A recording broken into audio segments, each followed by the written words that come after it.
each different bubble of reality is true. A galactic historian is a person that looks at all the lines of dramatic karma. Nudge, nudge. It's the Holy Grail. Improvise. Mysterious. It's counter psychic intelligence. Why is DNA farming of this star cluster so important? Because we do manifest our reality. We do create our reality.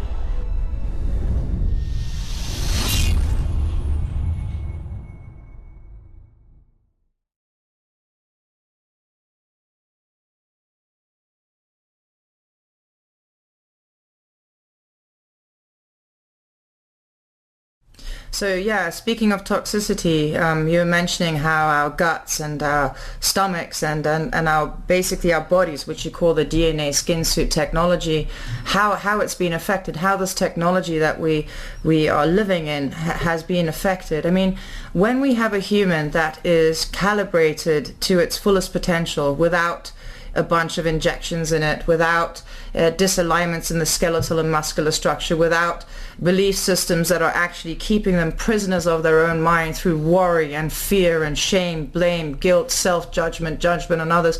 When we have a human being that is been somehow brought up in a better way, or has been able to detox themselves of this, and that is absolutely possible. I know that you've talked about this before, and we'll talk about it again in a second, but what is the true potential of human?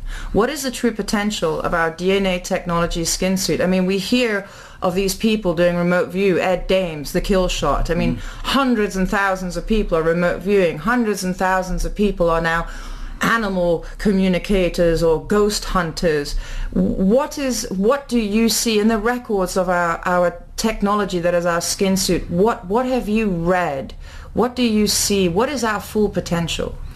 Our full potential is at a scale so greater than we have ever become to imagine. Remote viewing is just but one tiny little sample. People have asked me for many years now, how is it that I do what I do?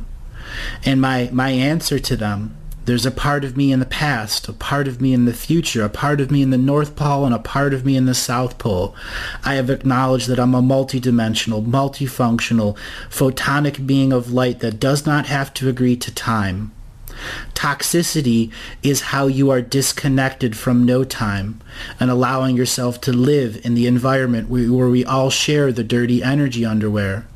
Toxicity is the level of coercion and corruption the system of domination and control has over you, even at birth, through a system called ancestral karma that you incarnated or reincarnated with. Toxicity is debt. Debt that was created by other generations of other times who are not the I am presence of now. We need not take on the debt. So when people are looking for this new vein of hope, this new ray of truth, it comes inside.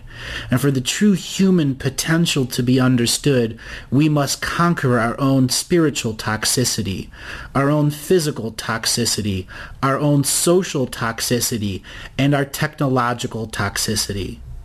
I use those words for a very specific reason. When you bring all of those into a relative balance, meaning you have enough outside and inside time, enough social time, enough all of the balanced times, and all the different levels of reality you have to express, that is how you are existing as a multifunctional, multidimensional being in this layer of timed reality. Your next layer is, how do you do that in an untimed reality? Everyone out there has had a process where they had to have 6 or 7 hours of work that needed to get done, and somehow they got it done in 2. That is how we can warp the reality around us. How people have had to get to work 20 minutes in a 40-minute drive, and they make it there with 1 minute to spare. We shape and manifest our reality at all times. That is the true human potential. When the humans get past shame, blame, and guilt, they get to a level of heart connection where they can hear truth from other voices and have a knowingness that they are greater than those that came before them. That is the true human potential. Our skin suits have skill sets such as clairvoyance, clairaudience, clairsentience, telekinesis, aerokinesis, pyrokinesis, and 1,000 others yet to even be described. Ghosts are real. Aliens are real. Everything is real because we have manifested it in this time over millions of years of history. Things from the most ancient parts of our history, long forgotten by our race memories, are being brought back to us by these odd propagandas and appearance of UFOs, and things that make us wonder, what else is out there? That reminds me, when you're talking about the toxicity, what the Bible says, the sins of the fathers pass to the sons. That sounds a lot like what they say in India with karma. And you were talking about spiritual debt. Would you say that all of these sayings basically speak about the same thing? Yes, they all speak of the same thing, as how physical debt, dollars, cents, joy, love, hate, all of that stuff transits to how the body passes over and goes into its astral world before it decides to come back and live here. It transits out of the real into the other real, and it chooses to take a debt with it, a debt that it may want to fix the next lifetime in awareness or unawareness. And that is the challenge that everyone on our world is going through now. How much of your past life memories are making it from your light body into your physical incarnate body? And what do you have to do this lifetime? What disciplines do you have to practice? What martial arts do you have to understand to get yourself once again heart-centered, connected into the land that you live on, acknowledging that you have ancestors that live outside of time, that you can co-function in both worlds simultaneously? And the discipline of living a life like that is your inherent legacy. For there is where all of those psychic abilities and powers await, at an unimaginable level of power and usage. And it just requires us to detoxify our minds of the belief systems that are limiting, that create fear, to allow the ignorant, intolerant people who run our world to be told, no, you cannot do it anymore. For we are not God-fearing. We are individual, manifesting, co-creating beings of light. We do not have to fight. We do not have to go to war. We do not have to give the choices that the system tells us to choose out of adrenal gland fight or flight response.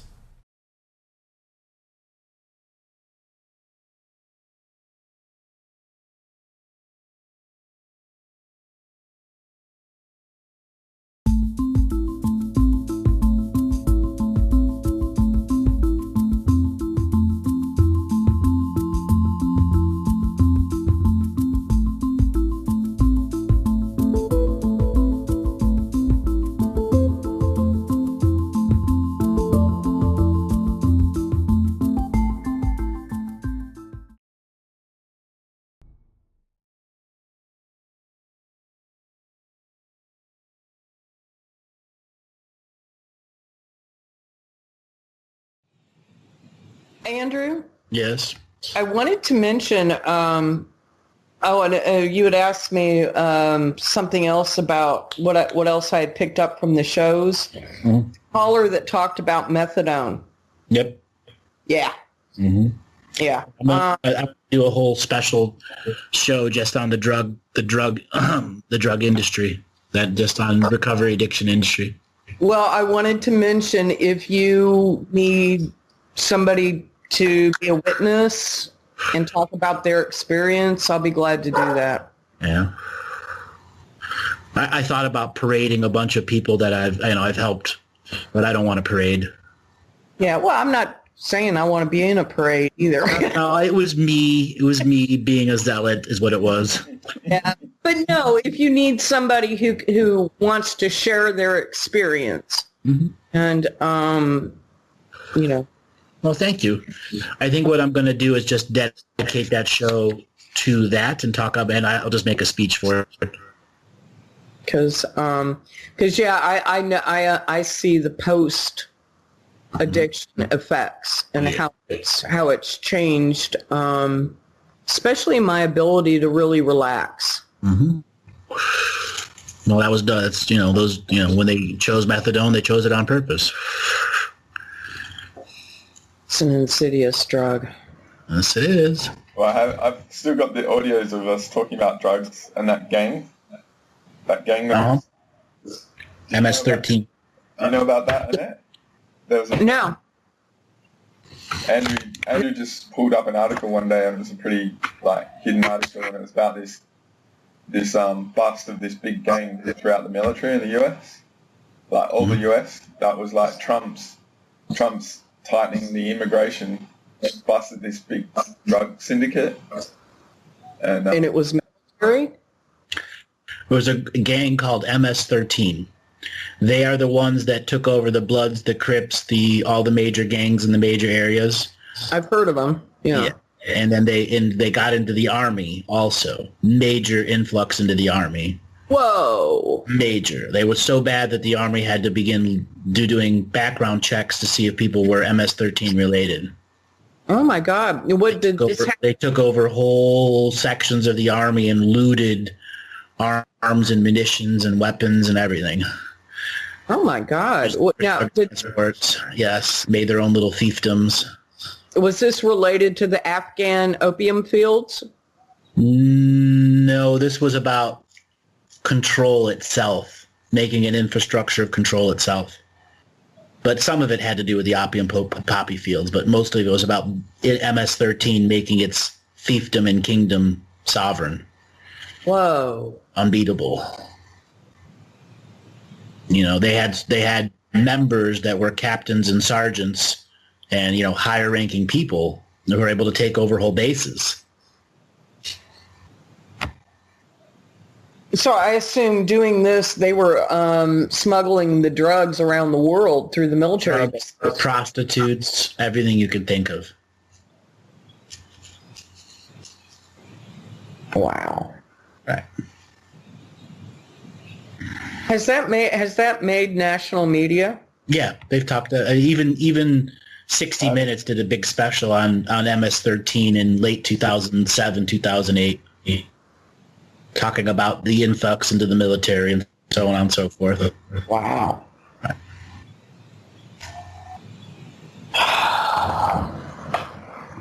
No, it's not surprising. It's a perfect marriage. It's not the first time gangs have tried to take over the military. Throughout history, that happens. Yeah, I'm just on the phone. Yeah, it was quite interesting because, that was when Trump was doing all the immigration stuff a few months ago. Yep. And Andrew said this is what got revealed from it. So it was interesting, It's there's always that scale of sort of event that hits so much. There's always good and bad, It's not black or white.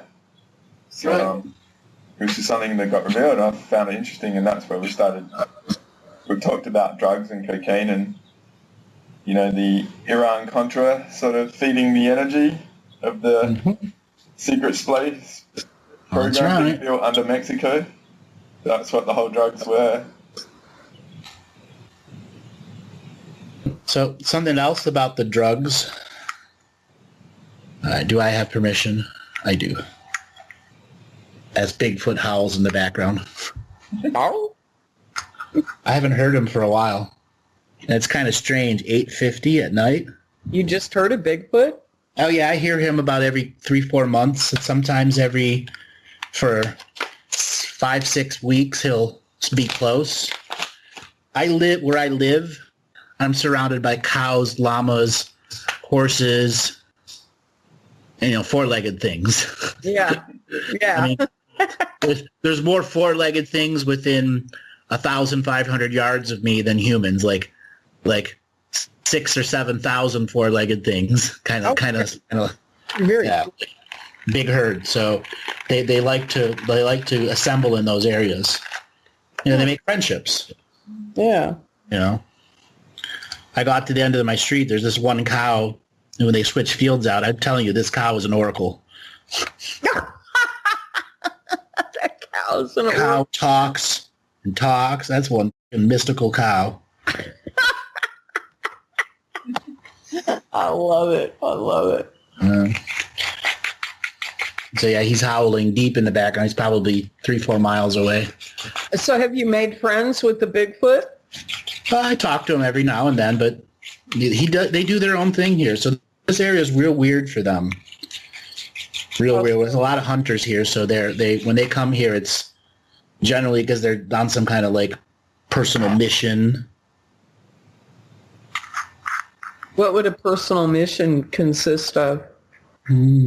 Releasing a spirit, a tree spirit that's passed on, or an ancient elk that needs honoring, or a certain energy is coming to a land that needs to be harvested, just like bees gather the pollen from flowers.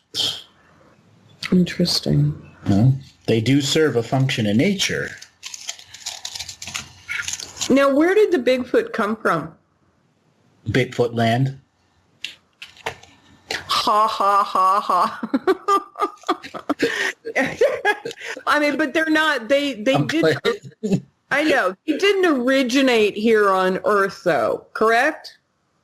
Did they come from another realm? I shall simply say there are many first species of Earth. Right. When you have time travel, does it really matter anymore if you're the first species or not? No. Or the 5,754th? In the hierarchical concepts, it doesn't. They live here. They are part of the natural order here. That's the way this planet works. If you come here and find homeostasis with the environment, there is a job for you to naturally do here, just like the bees serve a job. It's how you fit into the hologram. That's the uniqueness of this world. The universal UN. Yeah. Universal UN. Well, I guess that question... Without the corruption. So that's interesting. Interesting. But there are now... Is your homeworld Oklahoma? Pardon me? Is your homeworld Oklahoma? Hell no. So you get the nature of your asking me a question. I've been moved around, you know. I don't really have a home. But no, I was transplanted in Oklahoma when I was 16. 15, actually. Okay. So, yeah. That makes sense. So, I was talking about drugs. Yeah. And that's Yes. when Yes, you were. Bigfooty made his howl. Oh. So, let me give it right English.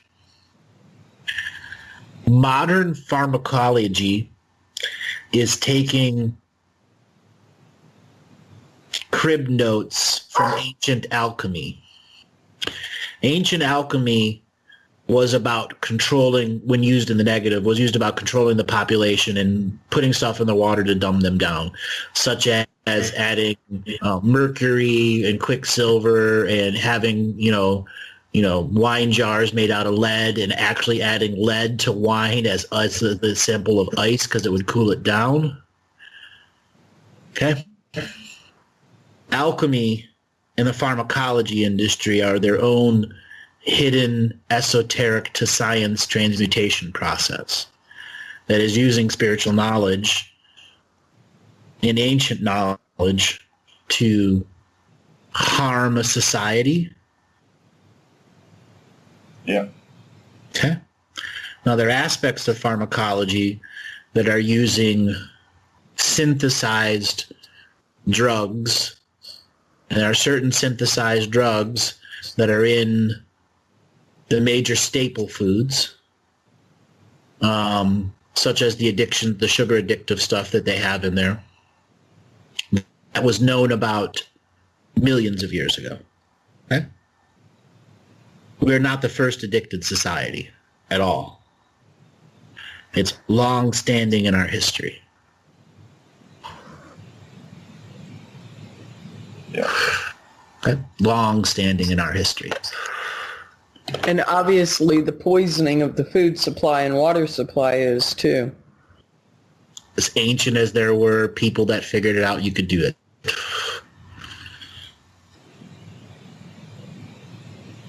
And the purpose was to keep us dumbed down? Well, each generation would raise the vibration a little higher than the previous generation. And if you could break the cycle of each generation raising the frequency and vibration, and you could have 5 or 6 generations that lower it, and then allow it to raise itself back up, and then lower it, and then allow it to raise itself back up at a much more controlled rate. By introducing the drugs and then eliminating them. Introducing them and eliminating them. Well, right now, I mean, how would you compare the I don't know if literacy is the right word, the intelligence of this society compared to the collective 1,000 or 2,000 years ago, when you not only add, because what we've got going on in today's society is not just the pharmacology and what's in the food, but a big part of what's dumbing people down is also in entertainment and education. You know, I mean, we all know the term idiocracy. Mm-hmm. And when you take a look around, you're seeing, I mean, I'm seeing some of the most stupid things I've ever seen come out of human beings. I mean, there's really a lot of ignorance is at an all-time high in my lifetime. Well, I guess it's the control of the skin suit, right? Because the skin suit has always been the thing that's the most...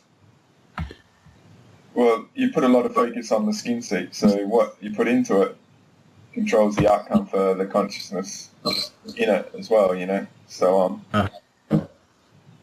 so you're talking like affecting, you know, you're affecting what the skin suit can allow in a public way to prevent it from having the full experience for the benefit of another group. Is that what you're sort of suggesting? And it's been going on a very long time, and now it's just this what it is, but it's been done many ways and many different things in the past.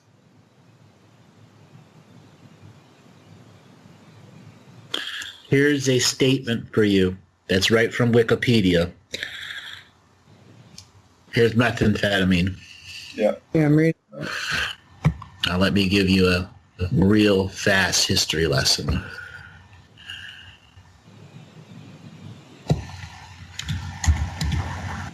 Ephedrine. Interesting. Pseudoephedrine. Oh, come on. There's a common theme with all these sort of drugs. They're created in a lab for medical uses, and then they're put into society. Like they become. If you notice that one was created in Japan, you notice there was a Japanese doctor that did it. Yeah. Okay. No, let me get to the history of cocaine. Because that wasn't long after the US went in there and broke down their barriers, right? Japan was quite isolated for a long time, supposedly anyway. So what you're saying by the locations is there was a worldwide effort to find these things. Here's the next one for cocaine. So at some point there was some wisdom gained about controlling human. Yeah, absolutely. So then there was this huge effort to sort of research and re-engineer the substances. Here is heroin.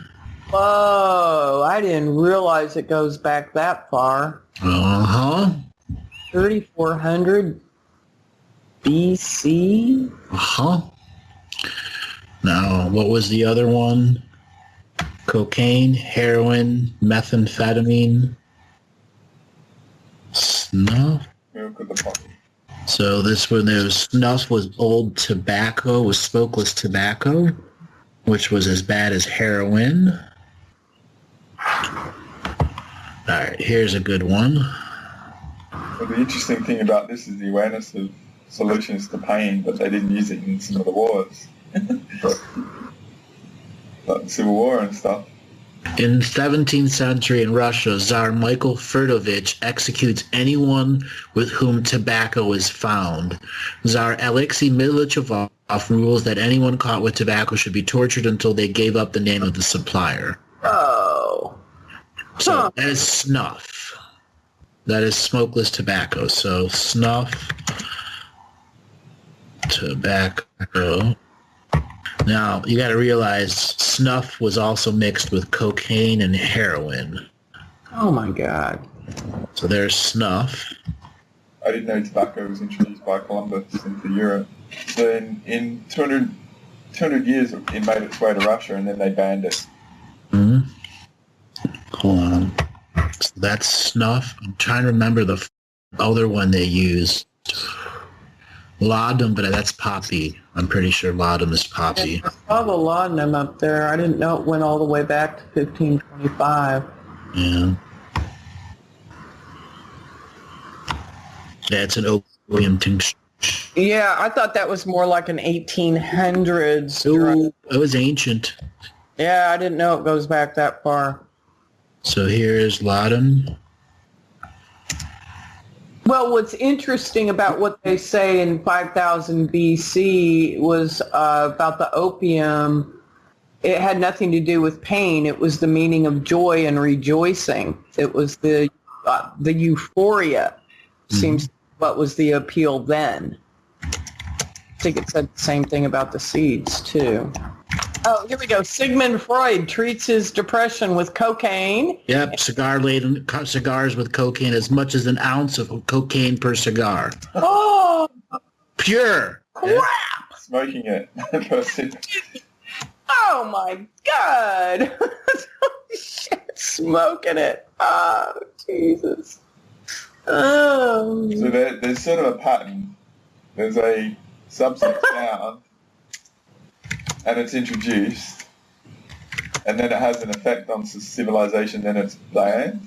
Well, here we go. In 1885, the report of the Royal Commission on Opium concludes that opium is more like the Westerners' liquor than a substance to be feared and abhorred. 17th century, a prince of the petty state of Waldeck pays 10 thous to anyone who denounces a coffee drink. Where was that? What year? 17th century. This is the one before the Russian one Andrew said. That's a long history they've got here all over it. I'm looking for the other one now. I did this research so long ago. I'm looking for the doc. So is there alchemy in these that were actually doing stuff? Whoa. Laudanum contains almost all the opium out, including morphine and codeine. See? Morphine and codeine, those are the other ones. God damn it. Thank you. All that brain searching was right there. Opium, morphine and codeine, yeah. Well, there is a theme I've seen about the rest of the opioid issue at present. I don't know if it's real. It's in the media. So you got morphine and codeine. There is more. Here, recreational drugs of the 1700s. Jesus, globally in 2013, about 41,000 kilograms of methadone were manufactured. I'm on methadone, I'm sorry. I'm trying to figure out where that came from. Yeah. Right now, I'm looking for drug use of slavery, because there was something in there that they also used. Just as they would make child soldiers, they would hook people on cocaine in the morning to do. You get a big meal, and a big hunk of cocaine would be in your meal, like half ounce of cocaine, and then you go and unload ships all day long and have a medium meal just after you unloaded ships, and then we're given alcohol with heroin in it to go to sleep every day, your whole life. And it was a cocktail they had come up with. And these were, what, on the slave ships? Yeah. That's how they stopped revolts. And they would get about 25 years out of you before you broke down. Holy crap. Yeah.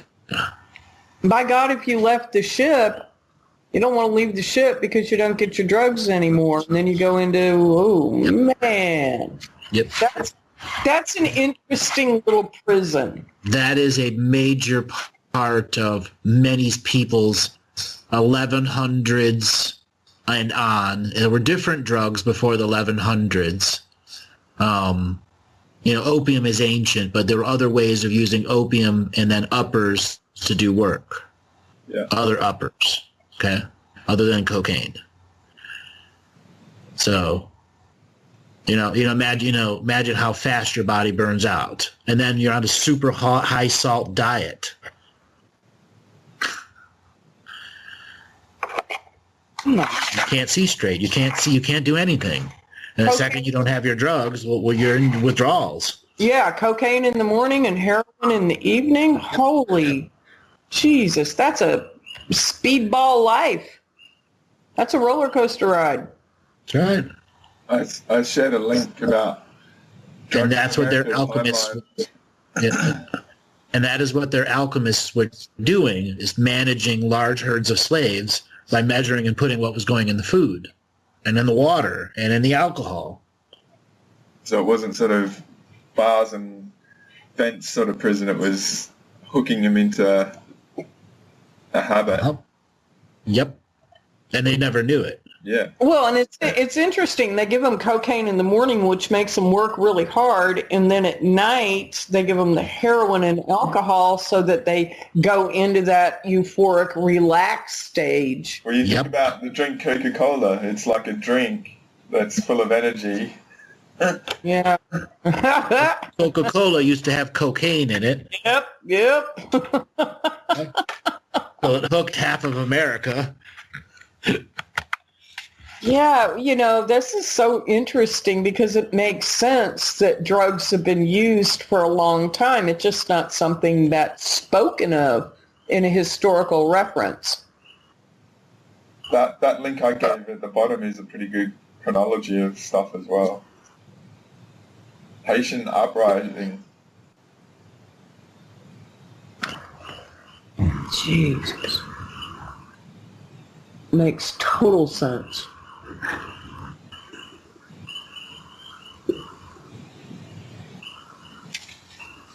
So The Boston Tea Party inspires coffee drinkers.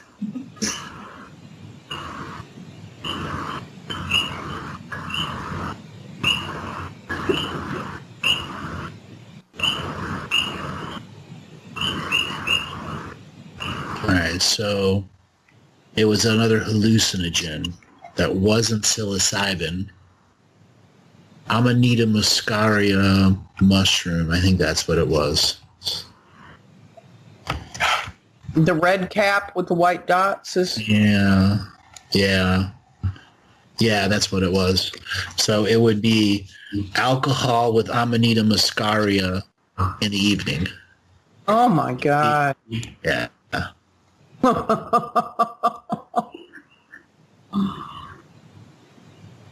Yeah, and then in Japan they had another mushroom that did the same thing.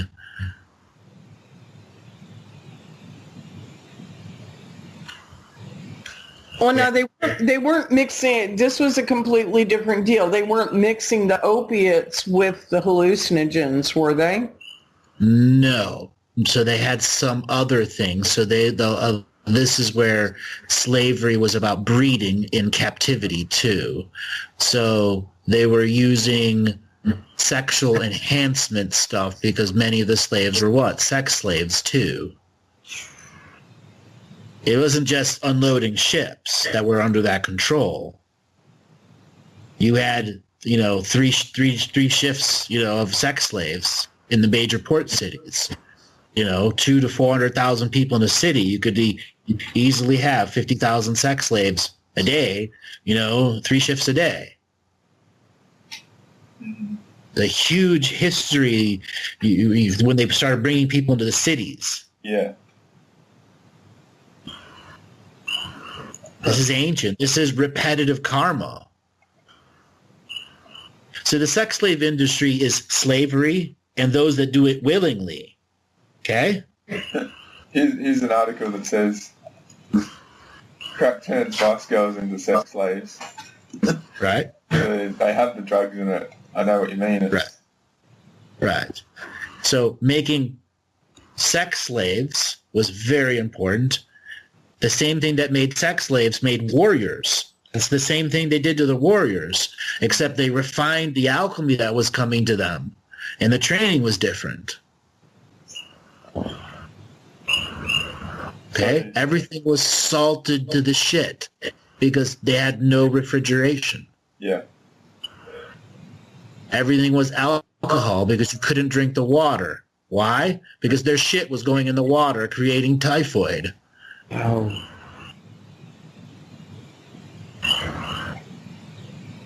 So high salt, low water, alcohol, drugs, and a very easily controlled society.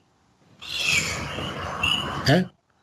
Our pharmacology of today is that in a refined and a global scale, instead of each local warlord having their local brew that controlled everyone and was the big secret. That's what all the mystery schools are about. That's what all these little secret societies are about, is who got to control the juice. Who got to control the juice? Oh. Right. Ah, man.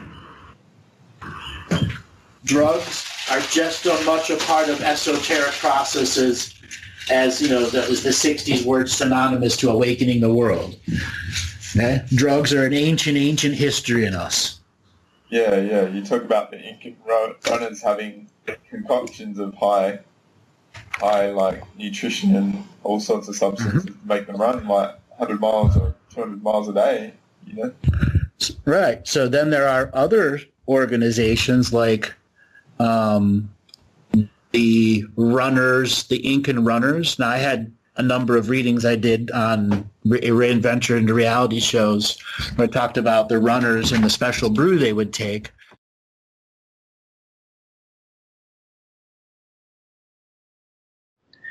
As I'm going deeper into your past life, one of the major past lives that comes up with significant contracts is in Atahualpa area of Cusco in South America. And when I look into this time, you were what's called a runner. You would run from one city to another on these Incan paved roads. And specifically what you would do as you were running, you would take this special brew of stuff that would give you thousands of calories and sugar and everything you needed to run like 200 miles in a day and a half, quite literally. There are multiple recordings of these Incan runners that would go from one point to another because they were running with spirit feet, and they were also running and singing in their mind, and they were attached to the music of life. And many times these runners were dream seers. They weren't just there to run from one city to another to tell about this person's doings or that troop movements. They were literally exchanging between shamans of the cities. So that person who was a runner trained their entire life to be the running shaman, to be that person who could connect to the dream world as well as their physical body and move faster than the concepts of man. So this is what's coming to you. You're in slow motion compared to that past life. You understand this? Yes, I think I do. And I feel something in my body. Okay. So, go ahead. It does something with me, definitely. Okay. So we got to figure out how you can go a little faster in your mind. But even though you're living your life now, you can move faster in a different way, in a different concept. The first concept here is the giveaway. Now, there are parts of your life that are anchoring you down.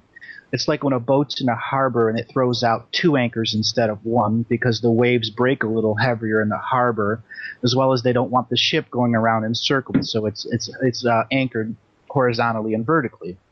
And that's what you need. You need something that is separate of a single anchor. You need to throw another anchor in the water, and that's going to be your spirit anchor.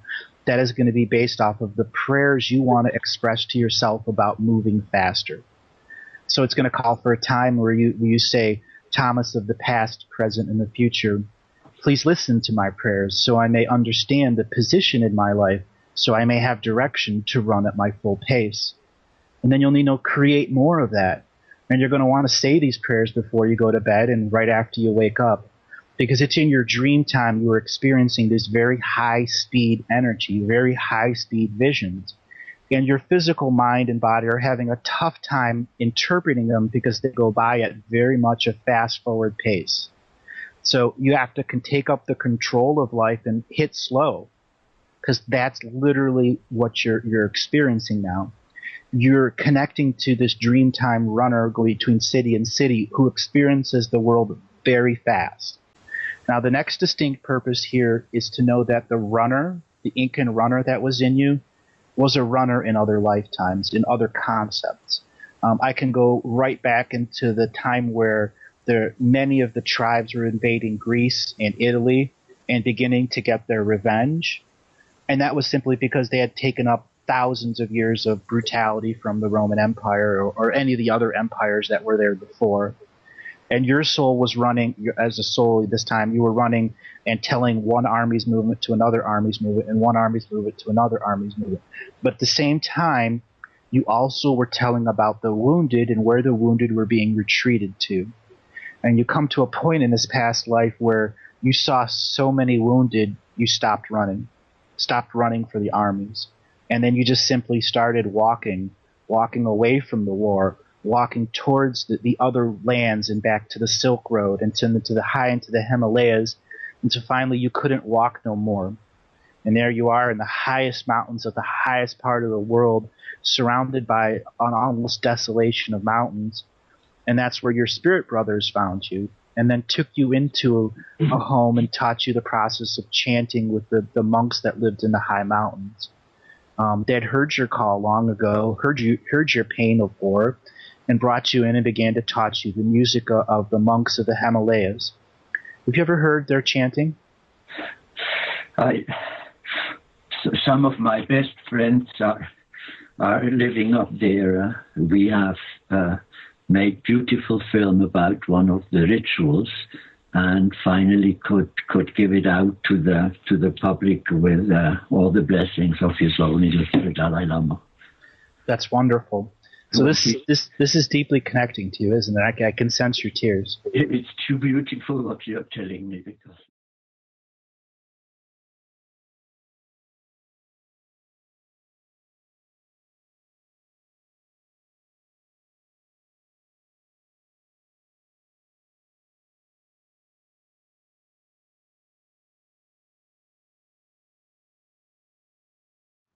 Yeah. You talk about the Incan runners having concoctions of high like nutrition and all sorts of substances to make them run like 100 miles or 200 miles a day, you know? Right. So then there are other organizations like the runners, the Incan runners. Now, I had a number of readings I did on Reinventure into reality shows where I talked about the runners and the special brew they would take, which was basically the avocado, coffee, and a distilled, more like peyote, and another mushroom substance.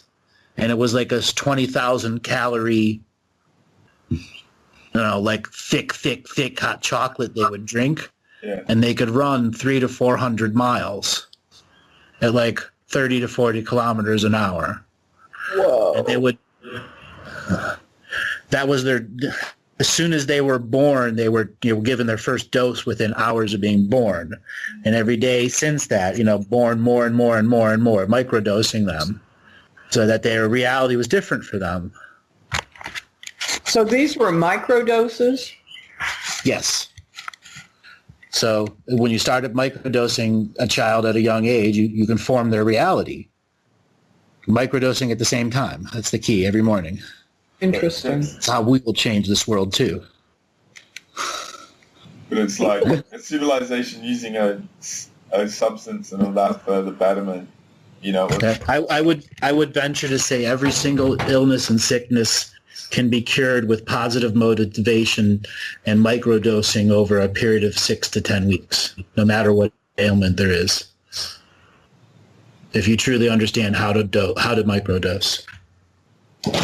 And how do you microdose? What's your feedback on that? You have to know your source, potency, and since mushroom growing is not a science and not completely repeatable, you have to know your toleration levels, and then you have to reduce that by 1/20th.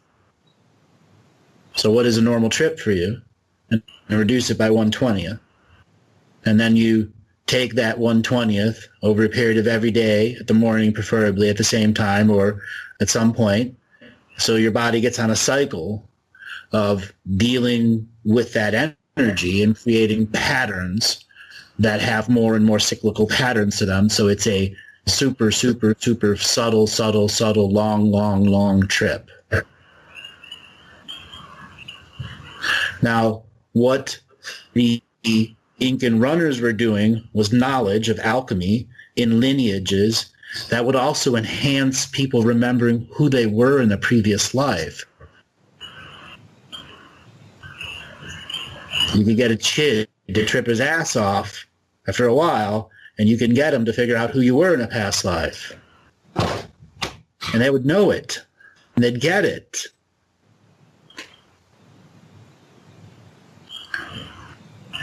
Okay, so go ahead. So the Incan runners, by the time they were 14, they had so much microdosed and macrodosed that, their brain chemistry is completely different.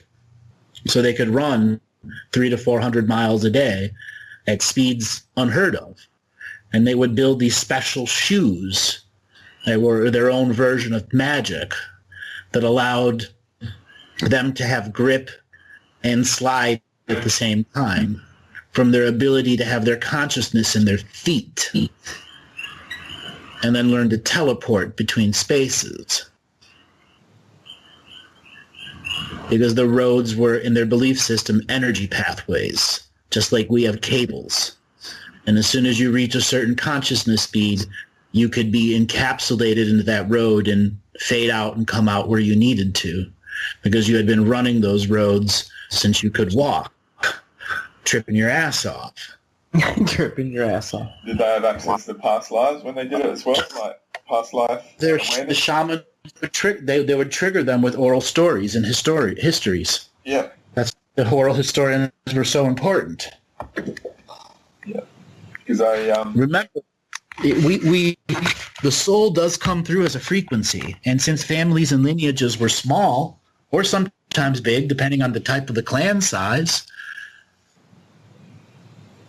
there was the natural mystery school element of remembering past lives. It was part of society. It wasn't a hierarchical order that was separate. Yeah. Now, modern pharmacology is trying to eliminate all natural pharmacology awakenings. Yeah. It's interesting, right? I'm looking at this article about Third Reich addicted to drugs. Oh yeah, huge. And Americans were addicted to drugs too. Okay, World War II, the cocaine was widely put into the food, widely, as well as handing out not just amphetamines, uppers and downers, but methamphetamine to their troops. Many of them came back hooked. But this is interesting, right? Because this article talks about by the end of the 1930s, pharmaceutical production had pivoted away from opioids and cocaine and towards synthetic stimulants that could be produced entirely in Germany, like patent sort of medicine, instead of from natural stuff to the patency sort of things. So, so you showed us originally a group of regions where sort of chemists were operating, and there was a Japanese location. So here is where history is blotting out a huge aspect of pharmacology. And let me go to a map. That'll make it easy. And maybe we can actually find some history. So say in Germany, right, you talked about how Hitler had charismatic sort of energy sort of stuff, like technology, like crystals and that they found, that they employed? Yeah. Like, did the society actually have substances that actually made it conducive to the influence as well? Say that again, you broke up. So say with Hitler, you've sort of shared that, like those sort of level of beings in that time, they used artifacts and technology such as crystals that amplified their charisma to make them more influential. Was there a marriage sort of in the society, that the society and the food had substances in it that actually made the people it made that it made that technology more effective. Yes, directly correlated. You got to hand it to them. Their ingenuity was pretty impressive. Yeah. Manufactured society. All right. I have a question about opioids. You were talking about how the hallucinogenics were used in a beneficial way. Is there a point in history where opium was used in spiritual manners to... Yes. So opium, even heroin, when were originally for women having hard births in very small amounts, as well as assisting in the side effects of depression post-birth.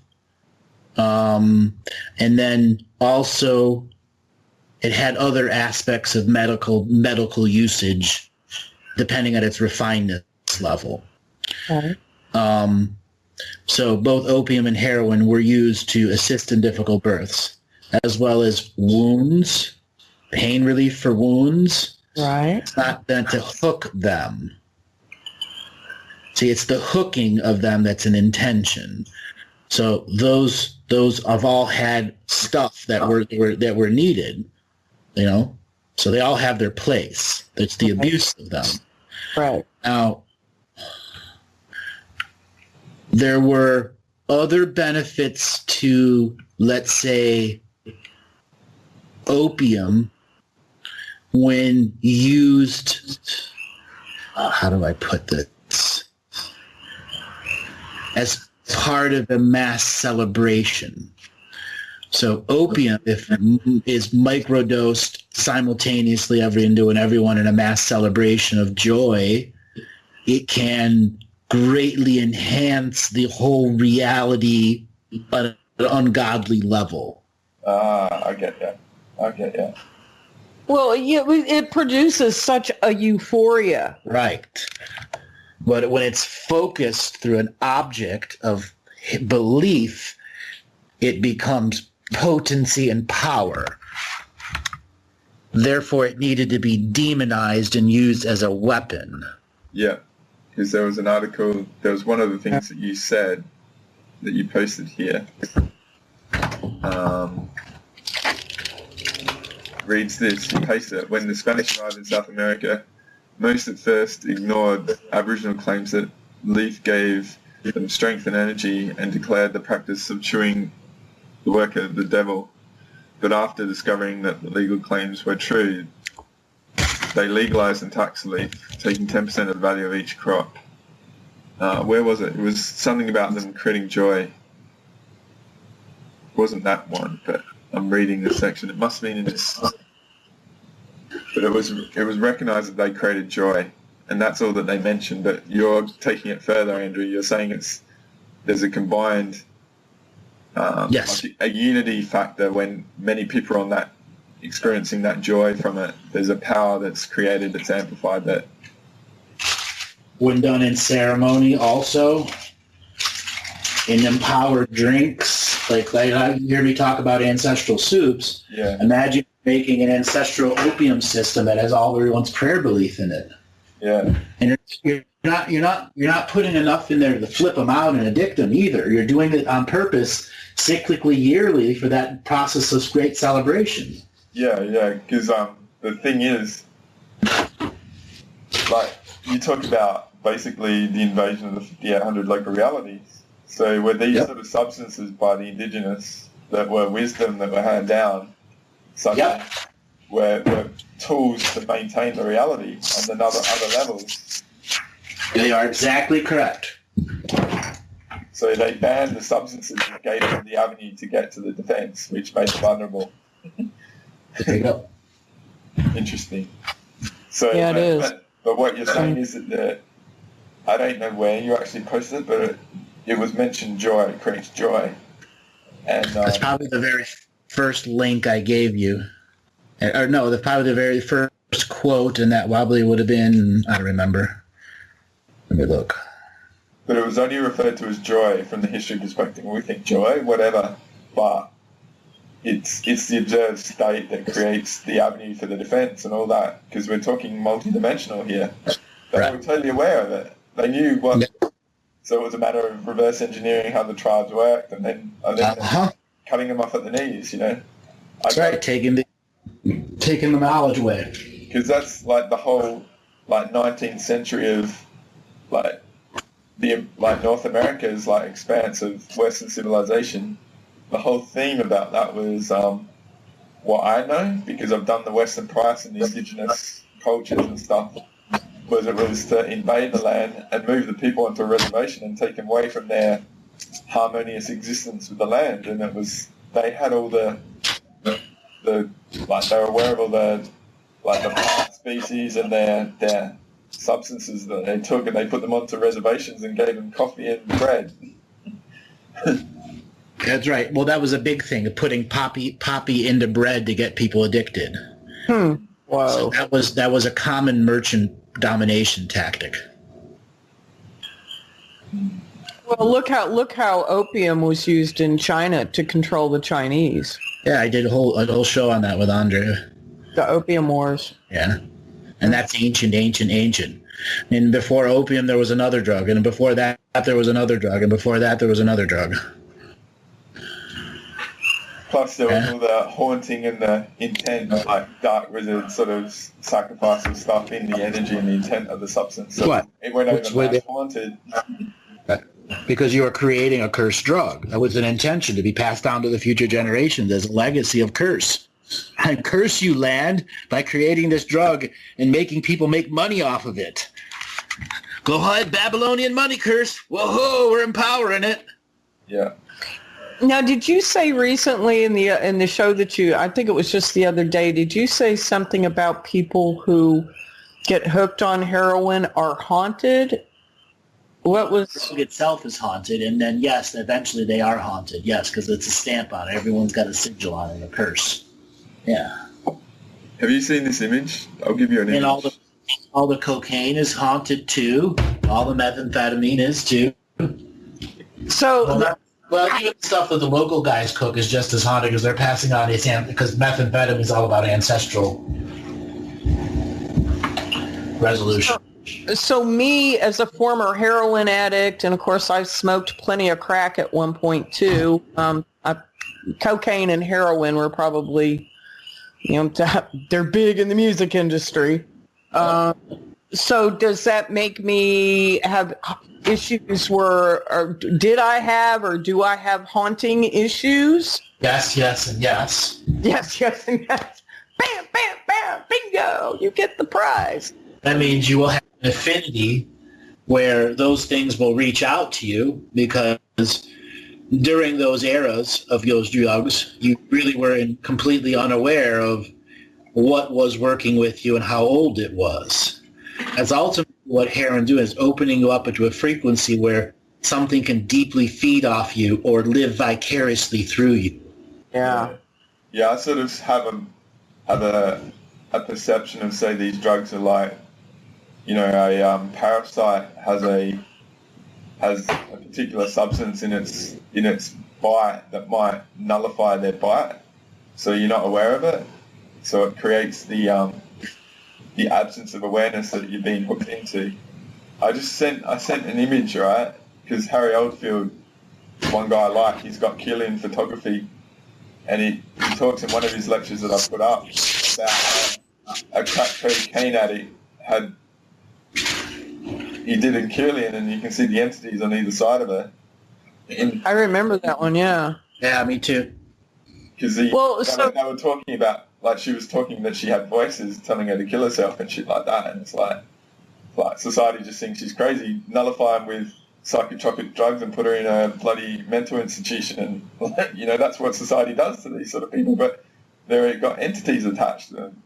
There's the disconnection from the shamanic aspect of our nature sets us up Bingo. to see all this. The elimination of oral traditionalists and shaman who taught us this wisdom, and then shaman heal the tribe. What does that? That's right. What does that create the opportunity for? So it's a total infestation of what we got. On the multi-dimensional level, where we're not even allowed to even contemplate that we're more than what we are physically. So the same thing that goes with heroin goes for drugs like what's the big one? So a painkiller, OxyContin. Oh God, that's terrible. Flomax for your prostate. Chemo drugs, all that too, is under the Babylonian money curse. Yeah. Cursing and passing on cursing as those drugs. Yeah. So what is the curse? What is the curse? You must understand what the curse is. Resolution of karma and the holding of karmic debt. For those who have been trapped for lifetime after lifetime after lifetime and doing things they didn't want to do against their will. That's the dumbing down of the society. Society has also beaten the snot out of it. Yeah. So it gave up. The will of the spirit. That's why they drugged them that way in the first place. They couldn't control the spirit. Kept waking up and beating the shit out of them. They got pissed. Well, so when you detox from the drugs, does that get rid of the entities, the spirits?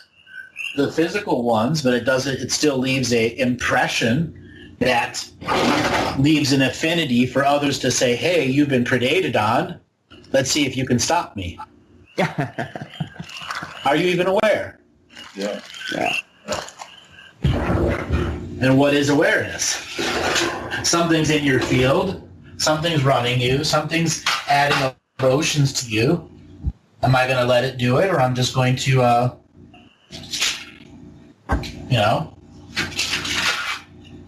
Am I going to go through experiences and get into trouble and not realize what's going on and be a passenger to my emotions? That's right. Because, to me, right, the core to human existence is our emotions are our power. But how many actually have mastery of their emotions? It's so few. We're not even taught emotional mastery.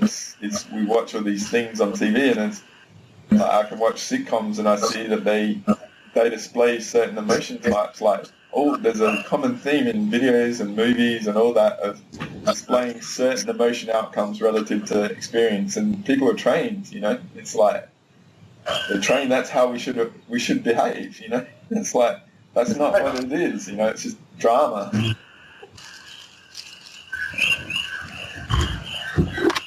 Meditation to me, it was core to actually realizing I could control my emotions.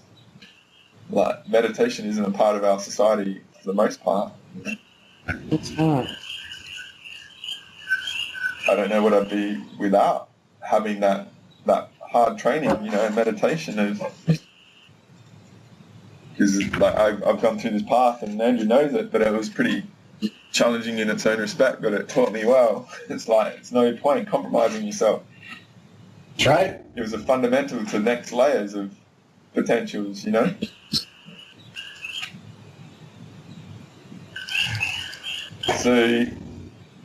So there's one more thing I wanted to add on drugs from the pharmacological modern society.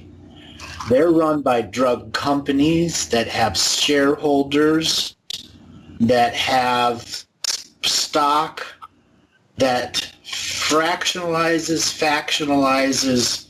debt, and trades it widely through advertising, so it has an interconnected network of shit that it can do. Yeah. The old days didn't have that interconnected network like that. This is why controlling through pharmacology has been the long-standing process. As our Earth magnetics change, their form of pharmacological control has to change. Yes, I get you. As the realities of the frequencies change, then they've got to maintain it. It's a vigilance sort of thing. Because there's opportunity for awareness with new frequencies, and then stuff that previously had effect no longer maintains its effectiveness. Yep. That makes sense.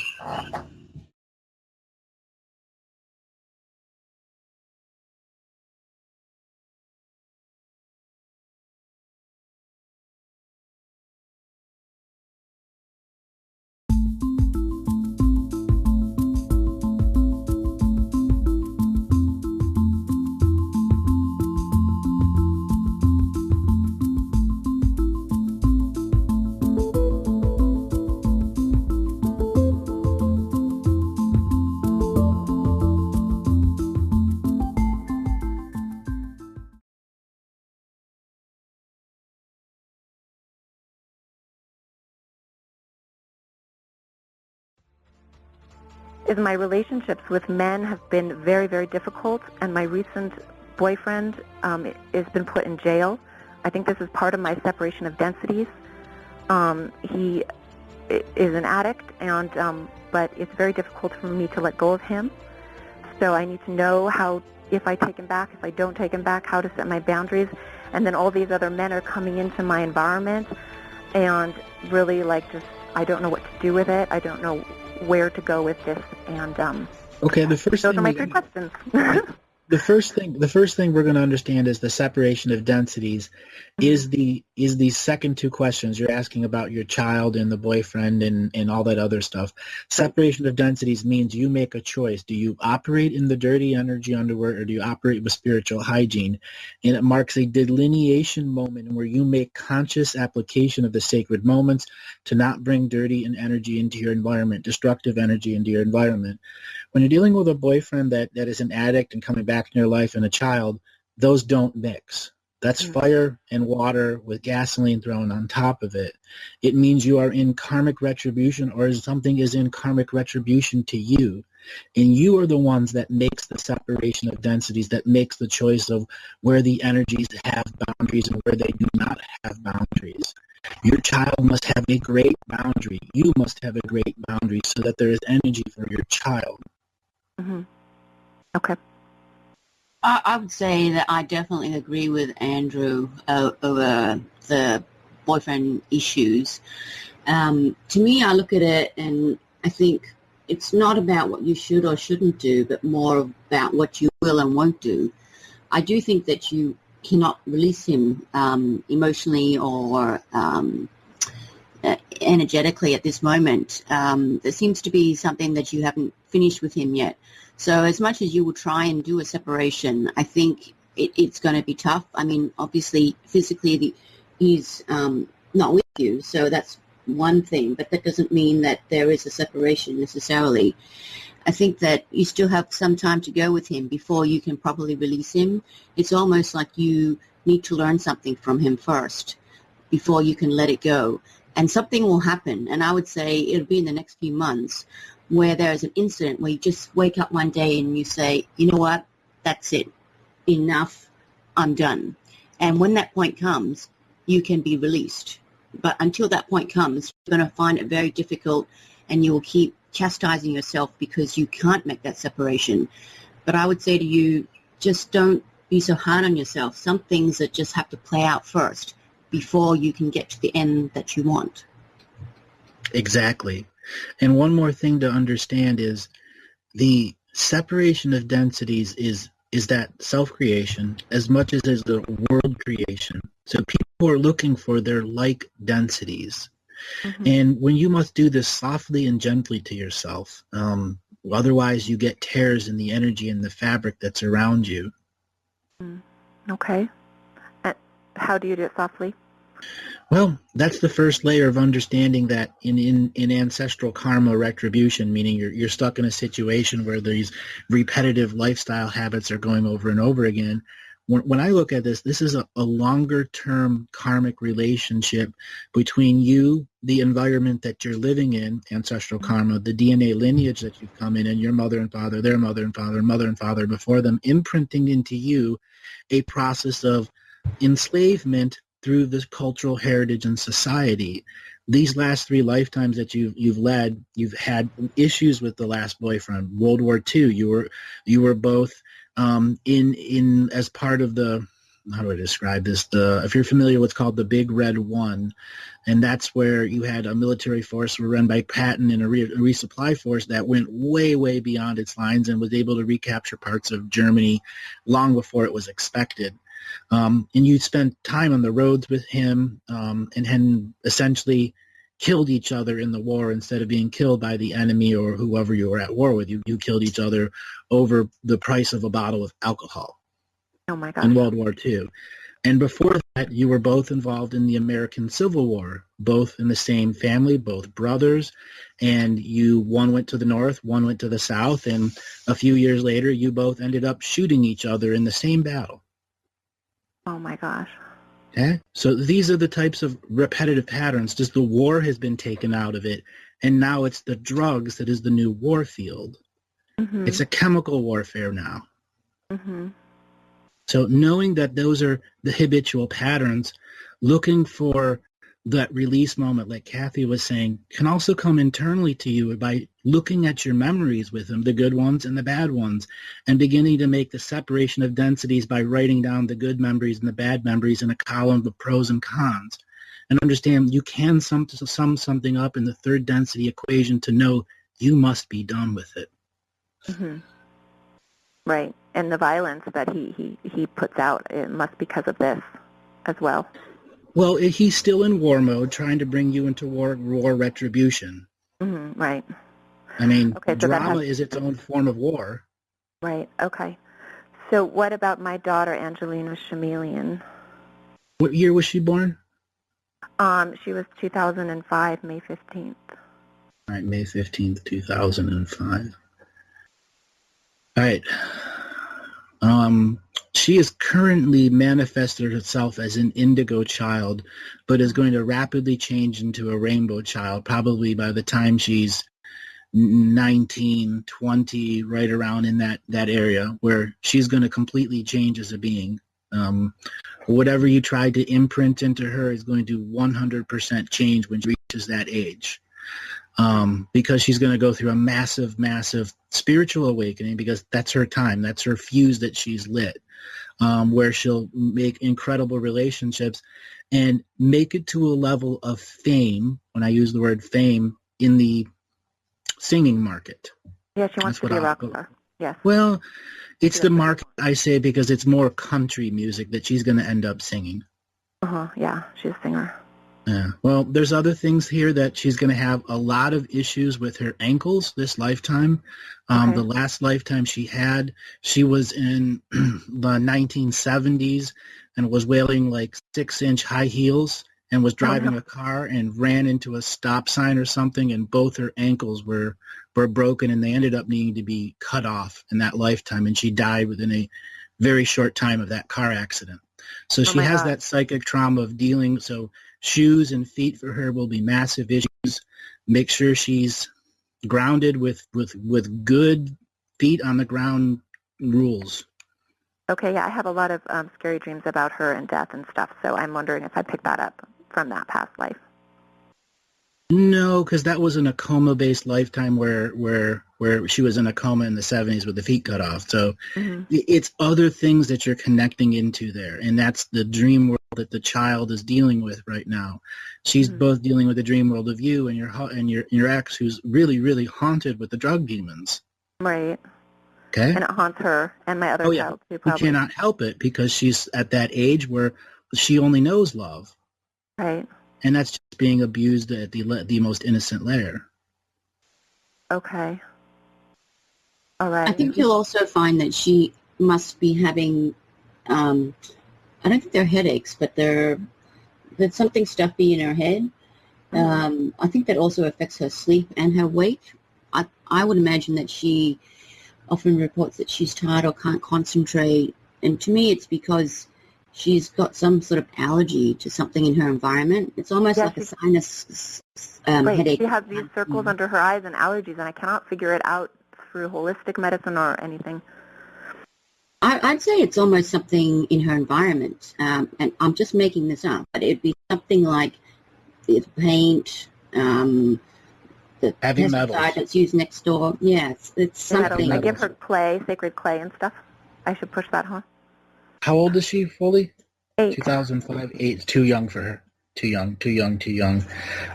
Maybe a heavy-duty yogurt.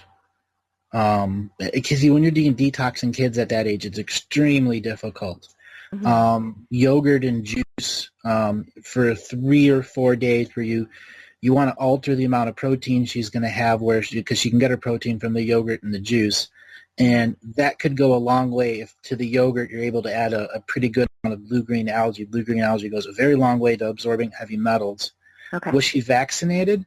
No. I'm no. Never. I was raised. Never once. But yeah. But I there's chemtrails and stuff, and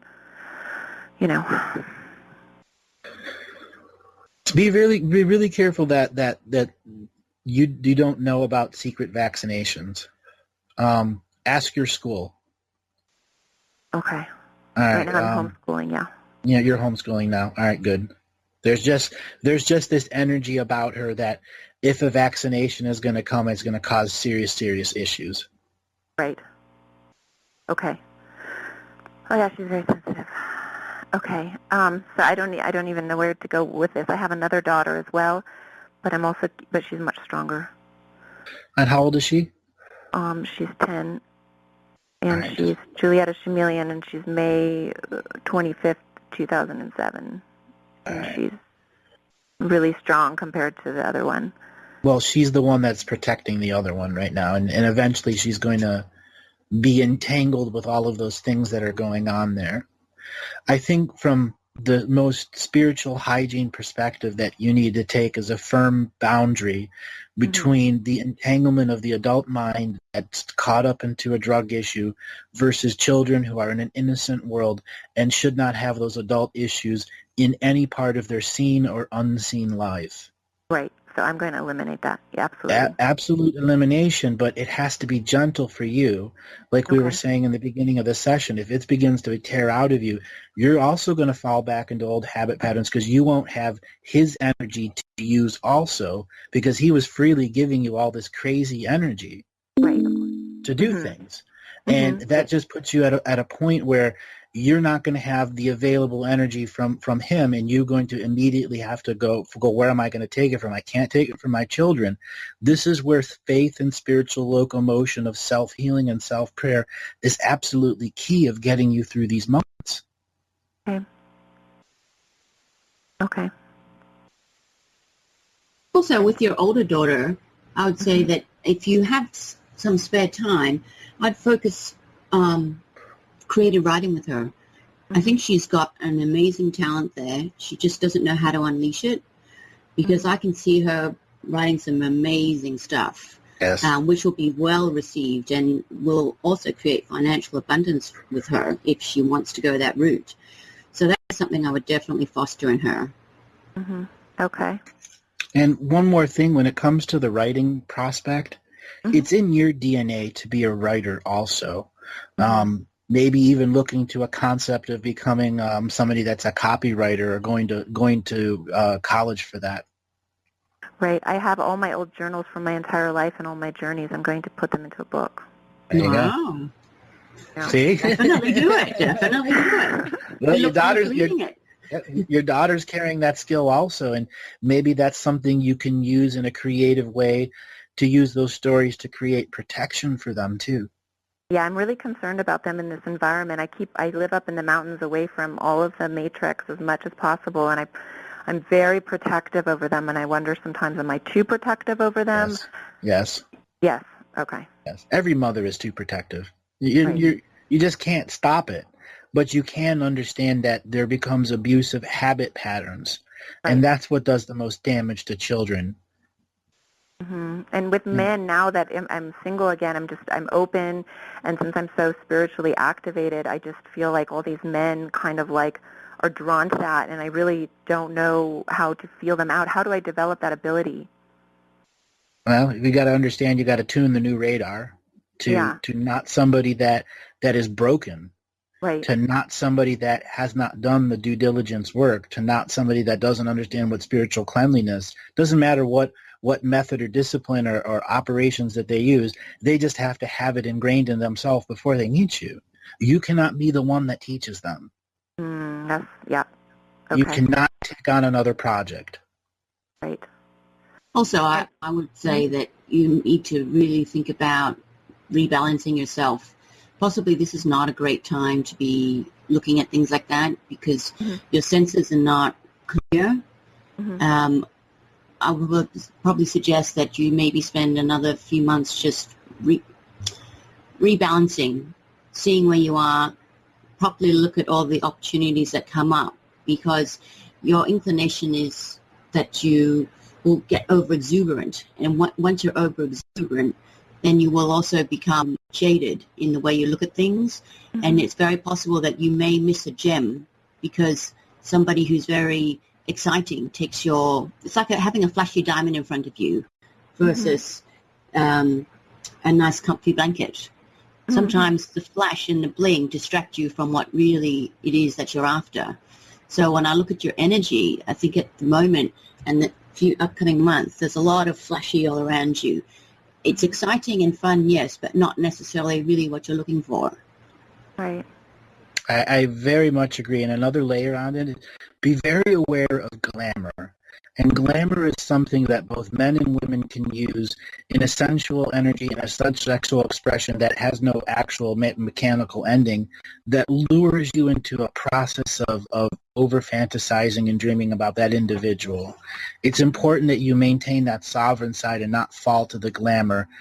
Sometimes we generate our own glamour that attracts people to us. Turning off that energy is important. You do not have to be broadcasting at a psychic level. Open, vacancy here. Right.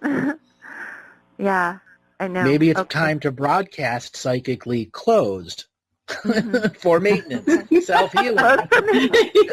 Rest period. Oh my gosh, I love that. I think one thing that you really need to also know is that, do not wonder and worry about if there is someone out there for you, because I do see someone and it's going to be very rewarding, and it's not as far away as you think. Just be patient. Okay. It really is going to be worth it, and it's not long to wait. Okay. Definitely not long to wait. And if you take this vacancy closed thing at a really spiritual contract revocation level, I think the little inner shaman in you is going to understand a whole new way of how your out loud voice can reclaim the local reality that you're in. Okay. Yes, the community and stuff that's building here is really strong, and I'm trying to bring family from California where I feel like there's more danger and negativity, the Bay Area is where I'm from, so. Well, Don't be surprised if the area that you're living in a year from now is not the area you want to be living in. Okay. And just because the lay of the land that you're in goes through this process of kicking people out and bringing people back in. And it is on a process of kicking those out. Not to say that you're going to be kicked out, but others that just energetically don't belong there anymore. Okay. Is there a place I should go, or? It'll be close, within a few hundred miles of that area. It's just not that area. Okay. And it's almost like you're going to find a rental property or a house at an incredibly low level that you just can't say no. The deal's too much to pass by. Okay. And I speak to a lot of ghosts, passed on people. I'm wondering, I really like that. Is that something I should pursue, block, or continue?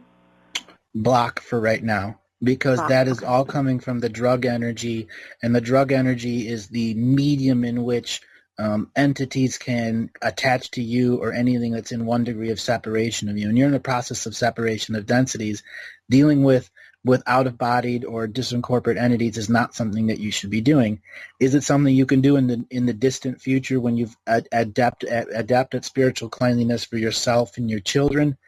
It fits into your lineage concept to be in this word medium, but not the classic European, one that can stand between the doorway of two worlds, see the seen and unseen, and corporate and discorporate, corporeal, non-corporeal, and translate back to the being that's in distress because it doesn't know what reality it's supposed to be in, what direction their reality is in.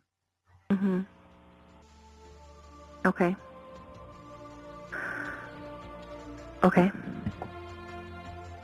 Okay, we're going to be ready for the next caller. So so thank you very much. Great to talk to you. Thank you so much. Alrighty. Goodbye. And Bye. that was really, really fun, Kathy. We have some unique moments. Any thoughts? Yeah, I mean, I think one of the main things is just trying to regroup ourselves and the energies and rebalance. Once there's more of the grounding and sorting through stuff, I think world's our oyster. It's just with everything going on, it's very difficult for her to focus and see where she's going. Yeah, and we run into these headwaters that keep pushing us and putting sea mist into our eyes that stops this forward-thinking vision sometimes. And when we take on people as projects, we lose that forward momentum, that forward thinking, because our process is about them and not ourselves. Yeah. And I guess life just takes in. You've got so much going on sometimes, you get distracted, and it's difficult to focus on things like that. Yes.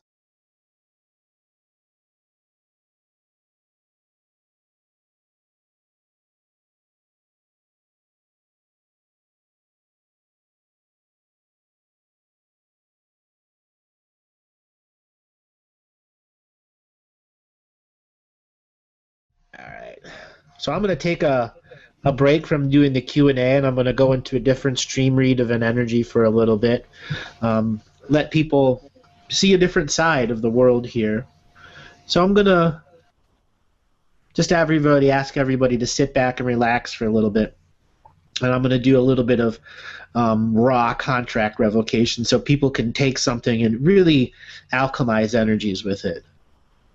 So I, in the ever-present co-creative moment, choose to summon a proper spiritual chord of equity, so my soul and all beings in all states and dimensions and time streams can find remedy and resolve with all actions of ancestral debt karma that I have seen and unseen, foreseen and seen beyond the seen. All moments in which I was an oracle of another species are brought back to the 0 point of the fetus in mother's womb. I return myself to the 0 point of this universe's immigration, and I return myself to the original soul spark imprint of the 16 previous universes that I incarnated in. The reason I do this is I go through the system of domination and control. I live in it every day. I awaken it, and I fall asleep in it every day. And each and every day I tell the system that I do not exist to it, and yet I fully exist to it and interact with it. So at this moment, in the ever-present co-creative moment, that interaction with the system is brought to the zero balance of universal immigration. The system of domination and control cannot reach out into other universes and re-entangle to me. I now surround myself by an infinite amount of daggers and blades, cutting through every chord of every dimension and every time stream, every galaxy and universe that would bring me back into karmic resolution or a karmic retribution being. I do not believe in karma, and I am actively removing its imprints from all layers of my soul. I am a sovereign, free-willed, manifesting, heart-based being of love. I do not follow war first. I do not follow hate first. I do not follow sex first. I follow my heart in its trueness and connection to all beings in all places, in equal co-creation with all sentient kind.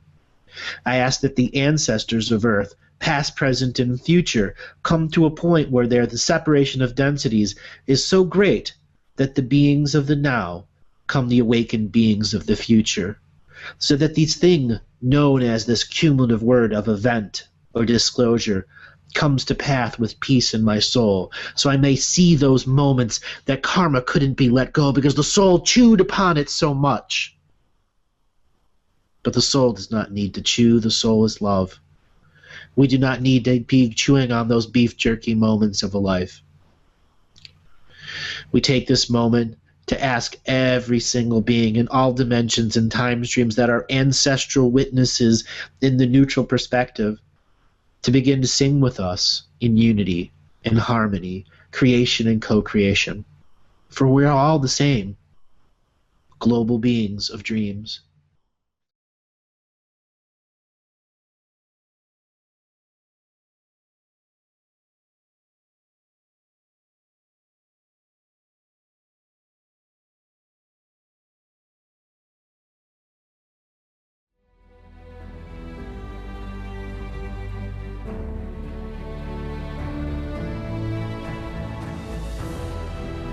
Each different bubble of reality is true.